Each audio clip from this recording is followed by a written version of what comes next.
In a quiet Colorado neighborhood, there lived a widow named Margaret Hayes. Her little house, painted pale yellow with creaking steps, was all she had left after her husband passed away.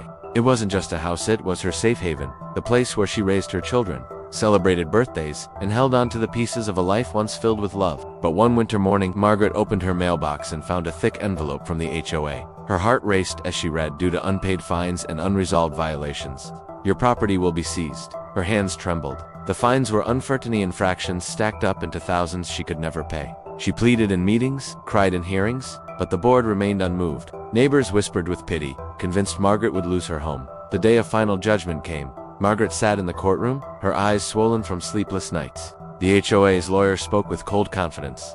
This house no longer belongs to her. Margaret felt her world collapse.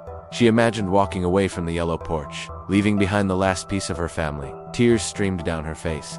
The judge was about to deliver the verdict when Margaret's lawyer, who had searched tirelessly through old county records, rose with a single piece of paper, a document no one expected. It was an old agreement, signed years before, proving that the HOA's claim was invalid. The board had no legal right to take her home.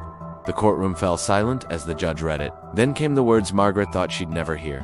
"This house remains yours." Margaret gasped. For a moment, she couldn't breathe. She clutched her chest, then wept uncontrollably, not from sorrow, but from relief. The home she thought she had lost was hers again.